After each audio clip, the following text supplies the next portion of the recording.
What have you been working on for the last, 2 hours? The kids were showing me a candy machine that could easily be made. Thank you, Ryan's Toy Review. And the first 3 steps were really, really simple. And so I thought I could do this. And it might have been smart for me to look at the whole video first. But anyways, get ready to watch. A couple hours later. Who would like to go first? Me, Smarties. Let's say Josie. I think Josie spent the most time on it, so Josie gets to go first. So Josie, what are you picking? What's your favorite? What's your candy choice? So you're gonna have some Hershey Kisses? This and this. Okay, ready? Hershey Kisses and Jelly Bellies. Does it work? There's some Hershey's Kisses. Whoa! Smarties. And some jelly beans. Ready? Whoa!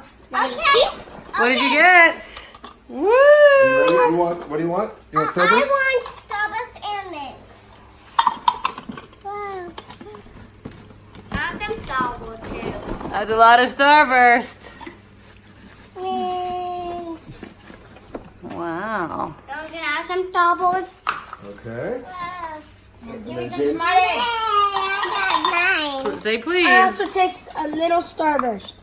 You say please? What's the manners? Hey, There you go. don't Thank you. Jaden, did you say please? I mean, thank you. Say please. And I'll be yellow of. All right, so how does this contraption work? Oh, wow, look at the funnel here. The funnel effect. Yeah. Here you go, Mama. Wow. As fun as that was, let's go in the pool. Oh, thanks. So wait, what is this called, Josie? Jelly Belly machine. A Jelly Belly machine? Candy dispenser. A candy dispenser? All right, I need to get a picture of all you around this thing. Ready?